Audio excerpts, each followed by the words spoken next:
doit mettre sur le pied et dans un état de droit, il y a une justice indépendante.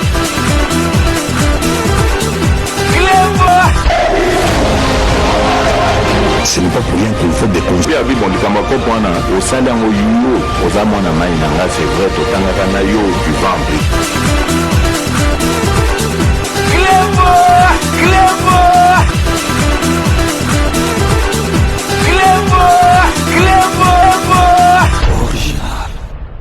Salut et bienvenue sur Clébois Original. Merci de votre fidélité. 5 minutes avec César Ngadi. Tout le monde est d'accord et il en restera ainsi pendant très longtemps.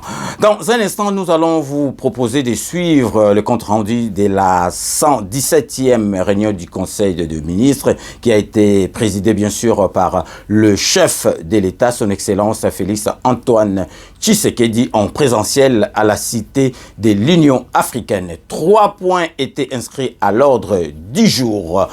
Commencé à 14h29, cette réunion a pris fin à 19h36. Nous vous laissons suivre ces comptes rendus par le biais du ministre de la Communication, porte-parole du gouvernement, Monsieur Patrick Mouyaya. Restez connectés sur Clébois Original pour la suite de nos programmes.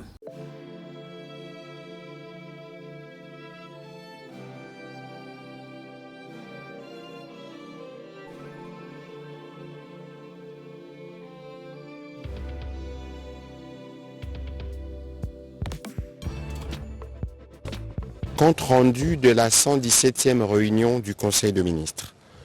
Le président de la République, chef de l'État, Félix Antoine Tshisekedi Tshilombo, a présidé ce vendredi 27 octobre 2023 la 117e réunion du Conseil de ministres. 3 points étaient inscrits à l'ordre du jour, à savoir communication du président de la République. 2. Point d'information. 3. Approbation d'un relevé des décisions du Conseil de ministres. La communication du président de la République a porté sur 5 points principaux, à savoir 1. Du rajeunissement de l'administration publique. Le président de la République, qui tient au rajeunissement de l'administration publique, a présidé le mardi 24 août 2023 la cérémonie officielle de sortie de la 8e promotion de l'École nationale de l'administration ENA, en même temps que le lancement de la 9e promotion. Baptisée du nom du combattant de la liberté, Papa Simon Kimbangu, cette nouvelle promotion des cadres administratifs vient agrémenter les efforts louables fournis par le gouvernement dans le sens de la régénération de notre administration publique sur toute l'étendue du territoire national et de l'amélioration de conditions de vie et de travail de ses agents. Conçue comme une institution d'élite, d'où est issu les gratins du personnel de la fonction publique, l'École nationale de l'administration démontre une nouvelle fois son aptitude à injecter chaque année dans les circuits administratifs de cadres de premier plan pour lesquels il a formulé le vœu de l'adoption d'une attitude exemplaire empreinte de dignité, ceci afin de barrer la route aux antivaleurs qui entachent les nobles corps, notamment les clientélismes et la corruption. Il a également saisi cette occasion pour féliciter le gouvernement à travers le Premier ministre et en particulier les vice-premiers ministres et ministres de la fonction publique pour les dévouements affichés dans la réalisation de la grande mission de réformer notre administration. Il a également rappelé son engagement pris dans le sens du renforcement de capacités de l'École nationale d'administration et de la construction d'un campus moderne à Kinshasa. Bien qu'elle puisse paraître parfois impopulaire, il convient néanmoins de poursuivre avec certaines réformes et entrer à la mise en retrait des agents pour permettre, outre les promotions en grade, l'introduction des nouveaux agents dans le futur lauréat de l'ENA. À cet égard, il a instruit le vice-premier ministre et ministre de la fonction publique de mettre tout en œuvre pour perpétuer la marche du train de réforme et de garantir une bonne formation de ces jeunes cadres de l'administration publique. 2. De l'évaluation de la filière industrielle de recyclage de matières plastiques dans la ville de Kinshasa. Si les déchets deviennent de matières premières rémunératrices, le président de la République a fait le constat que cette opportunité de déploiement d'une filière industrielle de recyclage de déchets de produits plastiques, source de création d'emplois rémunérés tant qualifiés que non qualifiés dans la capitale, n'a pas encore démarré de manière optimale, malgré la présence de quelques acteurs privés y opérant. Conséquence de cette situation, toutes les communes de la capitale subissent les spectacles dégradants et inadmissibles des déchets qui jonchent les rues, les caniveaux et les cours d'eau. En outre, la propension à générer un tonnage quotidien des déchets ménagers et industriels sera croissante du fait du développement socio-économique qu'enregistreront nos grandes agglomérations nationales en général et particulièrement la ville de Kinshasa. Cette situation constitue à la fois un défi de gouvernance et une opportunité économique. Le président de la République a invité le ministre de l'Industrie à faire un état des lieux de l'ensemble de la filière industrielle dans le recyclage de déchets de matières plastiques. Par ailleurs, et au vu du constat manifeste de la nécessité de booster ces secteurs de l'économie circulaire, le ministre de l'Industrie est appelé à présenter de propositions d'incitation quant à son développement, ainsi le modèle d'un écosystème industriel dans les recyclages de déchets soutenu par une politique publique pourra être dupliquée dans d'autres villes du pays. Le troisième point de la communication du président de la République a porté sur les efforts des régies financières pour soutenir la mise en œuvre de projets prioritaires du gouvernement. Le président de la République encourage les efforts des régies financières dans la mobilisation de ressources nécessaires attendues au dernier trimestre 2023 pour la mise en œuvre efficace de projets prioritaires du gouvernement. Pour ce faire, ces efforts de régie devraient se traduire par la mise en œuvre de mesures visant à optimiser le rendement des recettes, à réduire les coûts des gestions, à sécuriser les opérations et à lutter contre la fraude et l'évasion fiscale. Il devrait également contribuer à renforcer la confiance et les consentements des contribuables à l'impôt en leur garantissant un service public efficace, équitable et respectueux de leurs droits. Le président de la République a recommandé le renforcement du dialogue et de la coopération entre les régies financières et les autres acteurs impliqués dans la collecte des recettes pour vider tous les contentieux valides et exigibles afin d'amener tous les assujettis fautifs qui refusent de s'acquitter de leurs obligations vis-à-vis du Trésor public à payer les droits éludés et les amendes, même de façon échelonnée.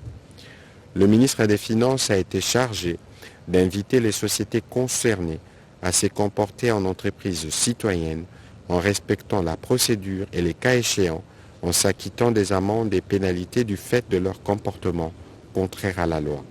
Au besoin, les contacter pour obtenir l'engagement à payer leurs dettes dans les plus brefs délais en vue de soulager la trésorerie de l'État qui fait face à des fortes pressions liées notamment aux dépenses sécuritaires et électorales. Le quatrième point de la communication du président de la République a porté sur le rappel sur l'évaluation du programme de contrôle avant embarquement de produits importés. En exécution des instructions faites à la Commission économique et finances du gouvernement lors de la 101e réunion du Conseil de ministres du 9 juin 2023, le président de la République a reçu le rapport d'évaluation du contrat conclu entre BIVAC et l'Office congolais de contrôle OCC en vue de ressortir les forces ainsi que les faiblesses pouvant permettre à notre pays de se conformer aux exigences internationales. Il en ressort que le contrat de monopole signé entre les deux parties présente beaucoup de failles qui rendent son application très complexe et dont le taux d'exécution, après plusieurs années, est estimé à moins de 35%. Au regard de la dimension de notre pays, mais également pour des raisons de conformité avec les recommandations des organisations dont la République démocratique du Congo fait partie, notamment l'OHADA et l'Organisation mondiale du commerce, le président de la République a chargé l'inspection générale des finances de diligenter une mission à l'Office congolais de contrôle en vue d'évaluer les manques à gagner enregistrés tout au long de l'exécution de ces contrats afin de proposer une solution plus avantageuse pour notre pays au vu de la croissance affichée par les opérations des échanges internationaux, tant par les opérateurs économiques résidents que non résidents, ainsi que les particuliers et toutes autres organisations installées dans n'importe quelle partie du territoire national. Les derniers points de la communication du président de la République a porté sur les diligences requises pour la mise en service de la centrale hydroélectrique de Kakobola dans la province du Kwilu. Le président de la République a pour ce faire chargé les ministres des Finances ainsi que celui des ressources hydrauliques et électricité à prendre des mesures urgentes pour la finalisation de travaux de construction des lignes de transport du courant électrique à partir de la centrale de Kakobola vers le ville de Kikwit, Idiofa, Gungu, ainsi que les villages environnants en vue de leur inauguration dans le prochain jour. La centrale hydroélectrique de Kakobola permettra d'éclairer 14 000 foyers dans la province du Kwilu, les communautés locales, les hôpitaux et les écoles et ainsi redynamiser l'industrie locale. Dans la suite de la communication du président de la République, le Premier ministre chef du gouvernement a fait le point de sa participation en représentation du président de la République au Forum Global Gateway organisé du 25 au 26 octobre 2023 à Bruxelles en Belgique. Les travaux de ces forums, qui a réuni plus d'une vingtaine de chefs d'État, les institutions financières et les secteurs privés, ont porté sur les réponses à apporter aux défis mondiaux actuels tels que la Covid-19 et ses conséquences, les réchauffements climatiques, les énergies renouvelables, etc. La délégation congolaise qui l'a conduite a pris part aux travaux sur les matières premières critiques et les corridors de transport. 2 protocoles d'entente ont été signés au terme de ces travaux, l'un avec l'Union européenne portant sur les minerais stratégiques et critiques et l'autre avec les États-Unis d'Amérique, l'Union européenne et la Banque mondiale portant sur les développements du corridor de transport et le port de Lobito. Le Premier ministre a aussi informé le Conseil de l'organisation prochaine d'un sommet national sur la culture en République démocratique du Congo dans l'objectif de promouvoir la culture et les droits d'auteur. La ministre de la Culture, des Arts et du Patrimoine a été chargée de son organisation en collaboration avec le cabinet du président de la République. Et pour terminer son intervention, le Premier ministre est revenu sur le drame des Oicha qui s'est produit il y a quelques jours. Il a informé le Conseil qu'une délégation gouvernementale se rendra sur place pour renforcer l'assistance aux familles touchées et faire la lumière sur les circonstances de ces drames. Au deuxième chapitre du Conseil de ministres de ce jour, relatif au point d'information, État et administration du territoire, le vice-premier ministre, ministre de l'Intérieur, a présenté au Conseil le rapport sur l'état de l'administration du territoire national. L'état d'esprit de la population est demeuré généralement calme sur l'ensemble du territoire national au cours de la semaine qui s'achève et il a été marqué notamment par la consternation de l'opinion concernant les bilans de massacres perpétrés par les terroristes du M23 RDF dans les territoires de Rutshuru, la satisfaction de l'opinion suite à la rentrée judiciaire de la Cour constitutionnelle dont les discours étaient centrés sur les thèmes du contentieux électoral, rencontrant ainsi les attentes de l'opinion en rapport avec le processus électoral et les échéances à venir, l'intérêt qu'accorde la population au déroulement des affrontements entre les résistants patriotes Ouazalendo et les terroristes du M23 RDF, en rapport avec le processus électoral, le vice-premier ministre, ministre de l'Intérieur, a fait le point de la mission de la Commission économique des États de l'Afrique centrale, conduite par M. Mangara Albanté, commissaire aux affaires politiques, paix et sécurité, qui a séjourné à Kinshasa. Au terme des échanges, le chef de la délégation a déclaré être rassuré et satisfait de l'avancement du processus électoral tout en confirmant l'accompagnement de la CEAC qui compte déployer ses observateurs au mois de décembre prochain. Abordant le même chapitre sécuritaire, le vice-premier ministre, ministre de la Défense nationale, a fait le point au Conseil de la situation opérationnelle dans l'Est de la République démocratique du Congo, où les forces armées de la République démocratique du Congo demeurent vigilantes et déterminées à stopper la progression des ennemis de la paix, principalement de la coalition M23 RDF, qui a multiplié des attaques ces derniers jours sur les différentes positions des FARDC. Les FARDC poursuivent aussi leurs actions de traque en vue de la neutralisation des ADF-MTM dans le Grand Nord ainsi que dans la province de l'Ituri et à l'ouest du pays, la situation demeure sous contrôle de forces de défense et des sécurités qui sont en phase de renforcement du dispositif sécuritaire dans l'ex-province du Grand Bandundu et de la commune rurale de Maluku à Kinshasa. Rapport sur les niveaux d'exécution des recommandations de la 12e conférence diplomatique. Le vice-premier ministre, ministre des Affaires étrangères et francophonie, a présenté au Conseil le rapport sur les niveaux d'exécution satisfaisant des recommandations de la 12e conférence diplomatique qui s'est tenue du 26 au 28 février 2022.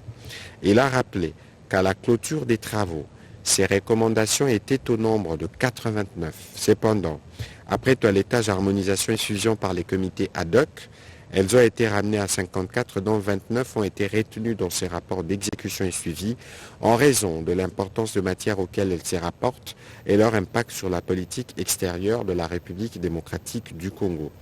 Que ce soit du point de vue de l'administration et des finances, de la diplomatie, de la coopération internationale et de la francophonie, que du point de vue stratégique, les avancées brossées ont été considérables. Le vice-premier ministre, ministre des Affaires étrangères, a enfin présenté la liste actualisée du patrimoine immobilier de l'État congolais à l'étranger, ces patrimoines évalués à 76 immeubles en état de délabrement et dont 7 ont été acquis par réciprocité. Le Conseil a pris acte de ce rapport. Information sur la tenue du dialogue sur les financements de développement. Plan d'organisation globale de numérisation du système de gestion de finances publiques. Le ministre des Finances a présenté au Conseil le plan d'orientation globale de numérisation du système de gestion des finances publiques POG, dont l'élaboration est intervenue à la suite des travaux qu'il a lancés le 26 novembre 2021. Il a réuni les experts des institutions, ministères et services concernés par cette matière. En effet, ces documents de stratégie constituent les schémas directeurs d'informatisation des finances publiques au niveau central, provincial et local. Aligné sur les orientations du plan national du numérique, le POG décrit le périmètre général, les contenus techniques et les modalités de numérisation de l'ensemble du système de gestion de finances publiques. Le ministre a précisé que le système intégré de gestion de finances publiques sera bâti autour d'un noyau composé des modules de la gestion budgétaire, la tenue de la comptabilité et la gestion de la trésorerie. Les autres systèmes existants ou à construire, portant notamment sur la gestion des recettes, des marchés publics, des ressources humaines et de la paix ainsi que ceux relatifs au contrôle des finances publiques, seront connectés au CGFIP au moyen d'une passerelle. La mise en œuvre du POG sera pilotée par 3 organes, le comité des pilotages, la coordination technique ainsi que la direction générale des systèmes d'information des finances publiques. À travers sa mise en œuvre, l'ambition du gouvernement est de disposer en 3 ans à partir de cette année d'un système intégré couvrant tous les domaines de gestion des finances publiques. Le Conseil a pris acte de cette note d'information. 2 notes d'information relatives au secteur de la santé. Le ministre de la Santé publique, Hygiène et Prévention a présenté 2 notes d'information relatives à la gratuité de la maternité et des soins aux nouveau-nés, ainsi que le rapport synthèse de la mission qu'il a effectuée il y a quelques jours aux États-Unis d'Amérique. Pour ce qui concerne la gratuité de la maternité et des soins aux nouveau-nés, il a indiqué que depuis le développement de ces programmes intervenu le 5 septembre dernier, 256 établissements de soins sur un total de 356 accrédités ont rapporté au 17 octobre 2023 une complétude des données de 72% des structures ayant démarré effectivement la gratuité des accouchements et des soins aux nouveau-nés. Il a été comptabilisé 7 925 accouchements, dont 750 par césarienne, soit un taux de 9,4% de césariennes réalisées. Le ministre de la Santé publique et de la Prévention a informé le Conseil qu'il a aussi tenu des réunions avec les équipes du Conseil national de la couverture santé universelle, des établissements de mise en œuvre de la CSU ainsi que la Banque mondiale pour harmoniser et préparer les descentes dans les provinces en vue du lancement du dit programme ainsi que l'installation des comités provinciaux de la couverture santé universelle. C'est dans ce cadre qu'il procédera au lancement de ces programmes dans la province du Sud-Kivu à Bukavu, c'est lundi 30 octobre 2023. Au sujet du rapport qu'il a effectué, du rapport de mission qu'il a effectué aux États-Unis du 9 au 27 septembre 2023, le ministre de la Santé publique, Hygiène et Prévention a visité plusieurs structures, à savoir la Fondation Bill et Melinda Gates à Seattle, CDC Atlanta, l'hôpital universitaire d'Emory à Atlanta, Harvard University à Boston, ainsi que le firme pharmaceutique Merck et Pfizer à New York City. Au cours de ces visites et réunions, il a partagé la vision et les ambitions du gouvernement congolais en matière de santé en ce qui concerne la couverture santé universelle et a discuté sur la meilleure manière de renforcer la collaboration avec différentes organisations. Toutes ces organisations universitaires rencontrées ont exprimé le vœu d'accompagner la République démocratique du Congo dans cette nouvelle réforme. C'est le cas de la Fondation Bill et Melinda Gates qui entend accompagner le pays en ce qui concerne particulièrement la réforme de la couverture santé universelle avec l'intégration de soins de santé. Le Conseil a pris acte de ces deux notes d'information. Deux notes d'information relatives au secteur de l'enseignement primaire, secondaire et technique. Le ministre de l'EPST a présenté au Conseil deux notes d'information liées respectivement au projet de mise en œuvre d'un programme national d'alimentation scolaire, la feuille de route et le plan d'urgence de mise en œuvre de la phase pilote des cantines scolaires et à la problématique de la mutuelle de santé des enseignements MESP. Au sujet du programme national d'alimentation scolaire, il a indiqué la mise en œuvre de cantines scolaires vient renforcer la pérennisation et la consolidation de la gratuité de l'enseignement dans les écoles primaires publiques déjà effectives sur toute l'étendue du territoire national.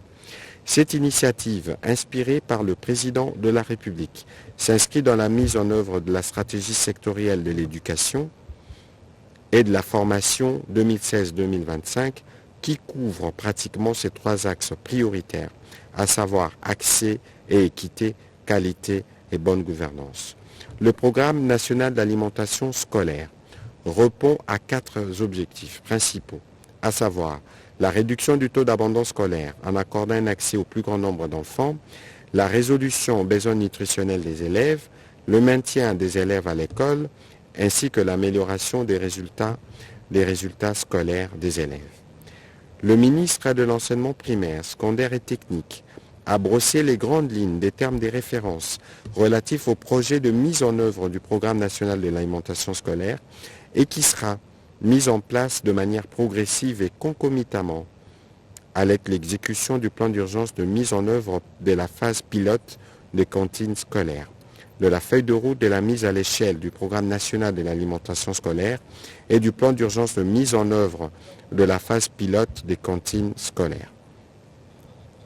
Il a précisé que la phase pilote de la mise en œuvre démarre dans les 5 provinces éducationnelles de la ville de Kinshasa pour un total de 6643, dont 6480 élèves et 113 enseignants de 11 écoles retenues suivant les critères ci-après. Écoles périphériques, écoles dans les camps militaires ou dans les camps des policiers, écoles à faible effectif. Quant à la problématique de la mutuelle de santé des enseignants, MESP, le ministre de l'enseignement primaire, secondaire et technique a porté à la connaissance du Conseil les multiples plaintes des enseignants relatives à la mauvaise qualité des services offerts par cette mutuelle. À ces réclamations s'ajoutent des doutes légitimes sur la bonne gestion des fonds alloués chaque mois par le gouvernement de la République à cette organisation. Cette question a d'ailleurs fait l'objet d'une des revendications au cours des assises de Mbouela où les enseignants, à travers leurs syndicats, avaient demandé au ministre d'auditer la gestion de fonds reçus par la MESP.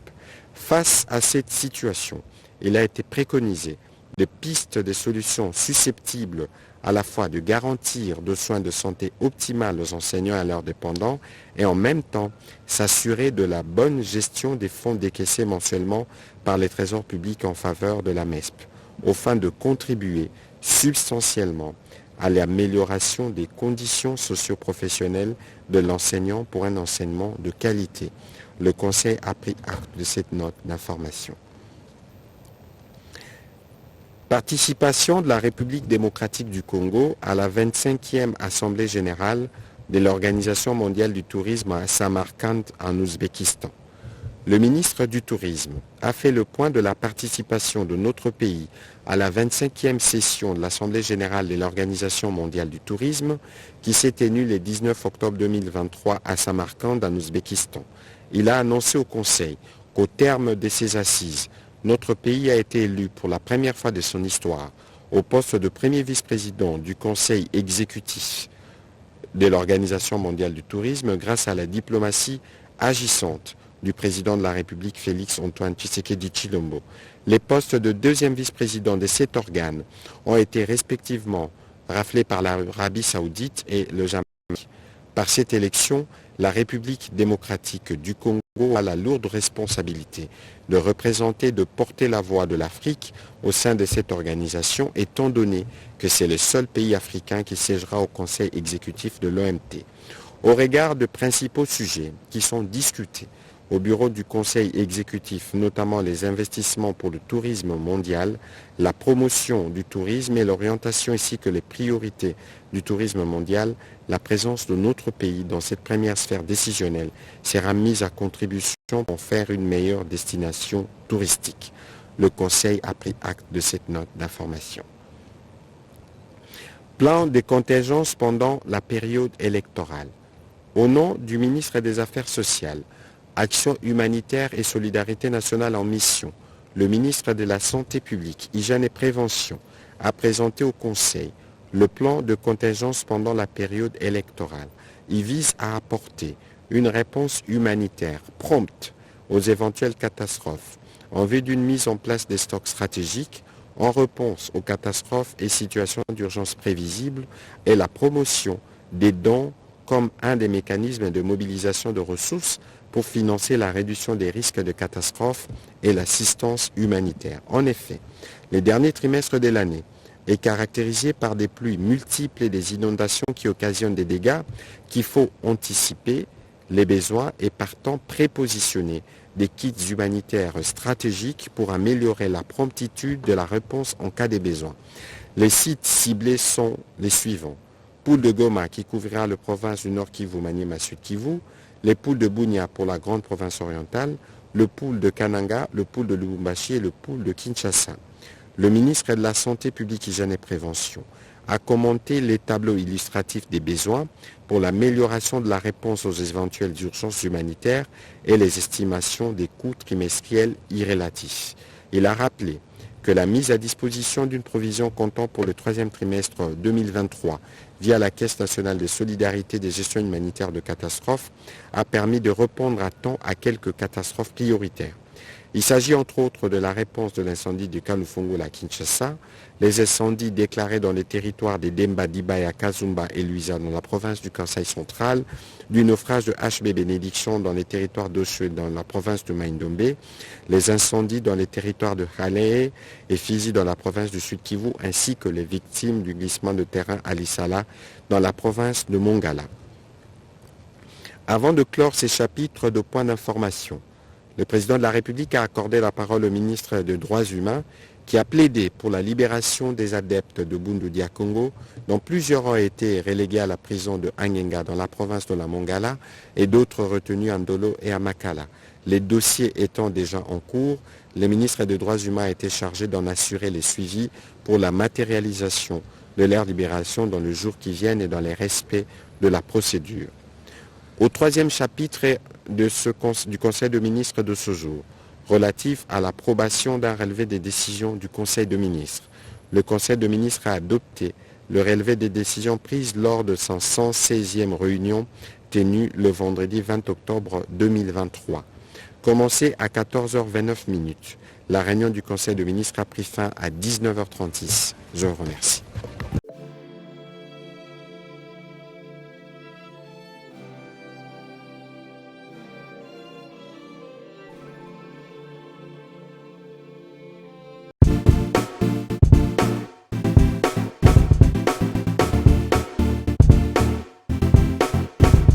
On doit mettre sur pied une créer dans un état de droit et une justice indépendante. Clébois ce n'est pas pour rien qu'il faut des conseils. C'est vrai, tu